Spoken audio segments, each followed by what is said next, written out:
Hey guys, welcome to Clockwork Noodles for another breakdown of Zom 100 Bucket List of the Dead. Sorry, it is a day late. Thank you for coming back to the channel. I hope you guys are having a fantastic week. We come back to a very funky episode. I thought today's episode was nicely handled because I think it could have gone distasteful, but I think it's perfect balance of being poignant, serious, and also quite heartwarming at the same time. Make sure you guys are subscribed. In 2 weeks' time, we're going to have the midway review. In that episode, we're breaking down my top 3 OPs, EDs, and current standing of anime in the season, so I get to tell you guys roughly what I'm thinking. You also might see my list and go, oh, I didn't pick that one up. I might go check it out. Or I might tell you that something's not great, and you might also agree, hopefully, how it's going to go. Let's get straight to episode number 4. I thought the open was absolutely fantastic because we had the game, and it was another zombie apocalypse related media. So we've had the movie, we've now had the game, laid it up, and it was getting more and more serious. You could see him, and then it hit the barbecue. A bit more like it, where we had the guys on top of the roof. You can see they've really decorated. It's like a proper bachelor's pad with the guys chilling out. I like that. It does make you wonder what's going to happen if it starts to rain.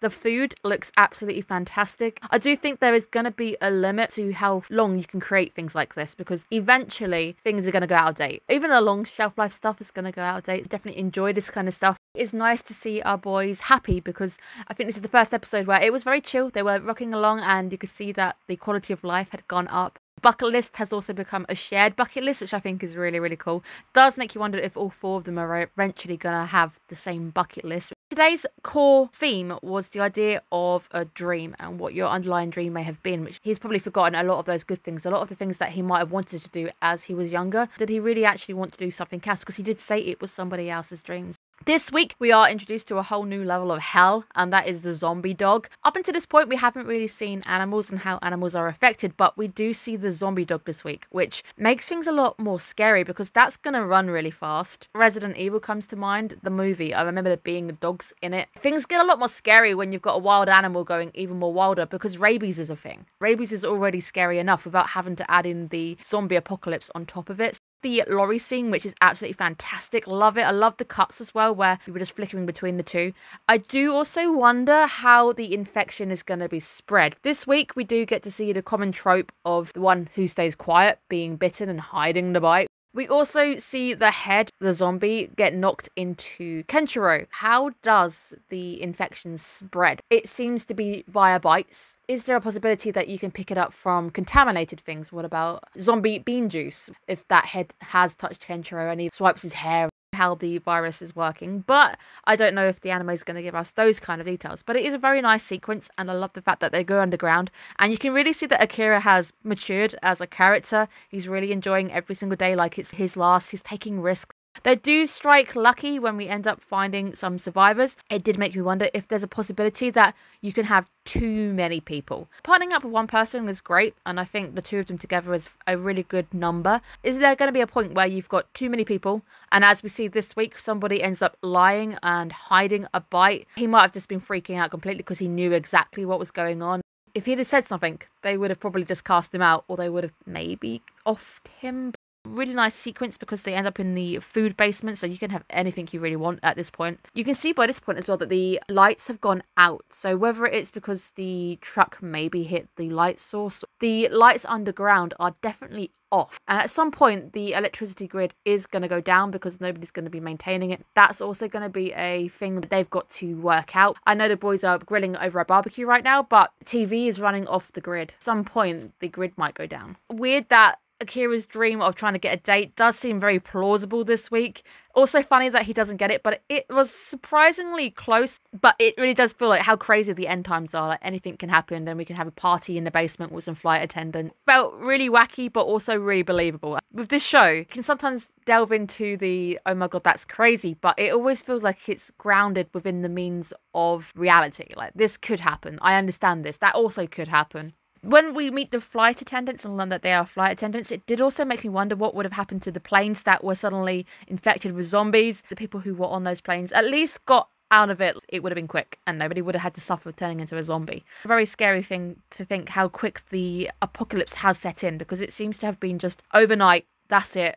Zombies are here. that's the end of it. So we've had no time to prepare. There's been no signs of this infection in a certain place and then it's spreading or anything. You can see them all trying to cope, trying to talk to each other, and it's actually quite a nice sequence. Maybe it's the first time that Akira's hung out with a group of people in a very long time, and as he says, it feels like we're whining and dining, which is something that he really wanted to do. Kira's antics end up actually impressing somebody is just crazy, absolutely crazy to me. Everyone at this point is drinking themselves silly, but why not? You can imagine if the girl who was obsessed with survival saw this, she would not be impressed. I also guessed as well that because the dating pool is probably now very, very limited, you can't really be too picky, especially if you knew that there was a chance that you were probably not going to see the next day. You can understand all of the antics that are going on. So once again, it feels like the anime is happening within the realms of reality. And I think now we have a new baseline for every single episode. It is not Zom 100 if Kenshiro doesn't get nude. If that boy isn't nude, it's not a good episode. That is the new baseline, and it's great to see him getting very, very lucky. Sadly, poor Akira ends up taking it a bit too far. He ends up having somebody caring for him, and that's also probably the first time anybody's gone, "Are you okay?" in a very long time, which is actually really, really sad. Quite quickly, all fall apart like these end times, and it's always the quiet people you have to be careful of. Go to 4 people quite quickly. Rest in peace, the flight attendant. Then quickly go down to 3. The moral question appears. Is it murder if they are a zombie and it is in self-defense? Theoretically, zombies are living dead. Undead, it's in self-defense. If he hadn't done that, he himself would have been wiped out and turned into a zombie. Interesting thoughts that the anime is making me think about. Now, I did learn that airline work is really not great. Maybe it depends on what airline you're working with. From what I have found out, that if you are working with most airlines, they don't pay you until you're actually up in the air. So you could be sat on that runway wasting your time not getting paid, which actually really sucks. I did at one point consider the idea of flight attendant. I like the idea of traveling, but it does seem like you're not really gonna get to explore very much. You work very long shifts. You very rarely get to see beyond the airport or the hotel. And they've also got very strict rules about how tall you can be, how you look. Felt like the two were really connecting over the idea of exploitative work, long hours and everything. And I know at the end that it turns okay for the girl. Before she passes over, she actually says, well, you know, I do love my job. Maybe you're right. Maybe it's actually okay and it's been worth it all this time, because that's exactly what she wanted. But in the case of Akira, him putting up with that exploitative work and it maybe not being his dream, even worse, because you're dealing with it day in, day out, and it's perhaps not actually what you wanted to do. But it is nice to see him uplifting another character. It's so sad. It goes into perhaps the saddest but really nicely handled scenes that I've seen maybe in this anime so far, is when you've got them talking, she starts to smile because she's happy, and then you've just got the footstep, and then it just goes silent. There's nothing. There's no sound effects, no soundboard, no music, no nothing. It just happens so quickly. In a blink of an eye, it goes from a very happy conversation to something really, really sad. We will be losing characters that we could possibly be learning about, really feeling connected because we'd learned a little bit about the girls and everything, and then they were just gone in the blink of an eye. Sad, I think, the anime also could be, and especially when she was realising, actually it is my dream and actually it was worth it, and it passes over. I guess at least she's happy before she goes, because they had a really happy night where they were partying and they really enjoyed just relaxing and chilling.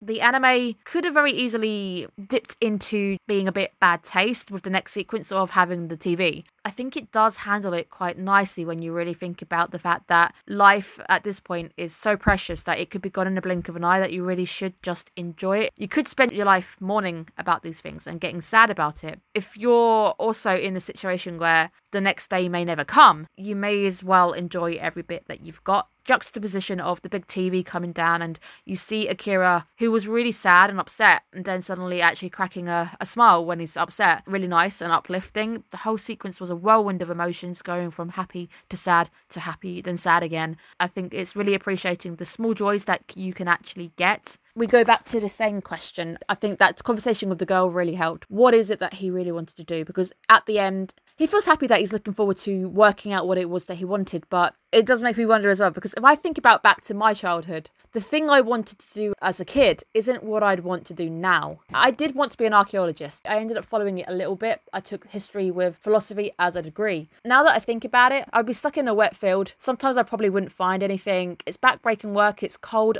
My lungs are awful and I do feel a bit ill at the moment. If I was out in a field 24/7, I would be ill 24/7, and it's back-breaking work and I've got a bad back as it is. And sure, I absolutely love history. I love the idea of finding things. Most of the time, you're being called in by, say, the government. They're putting a new building in. They just want to check that there's nothing in the way, nothing historical in the way. You check the grounds, you find nothing, you're gone again. It does make me wonder if Akira is going to find a dream, it's going to still be achievable, because we are in the apocalypse. Kenshiro also says that to be a comedian, I need to do this, this and this, I need to train and stuff. You can't do that when there are no people around to teach you anymore. There's no schools running anymore. And is he even going to want the dream that he had when he was a kid? Fantastic episode. I thought it was handled very nicely, had some very nice moments in it. Thank you guys so much for tuning in. I hope you guys are doing well. I will see you guys again soon for another video, and we've only got 2 more now till we're halfway through the season.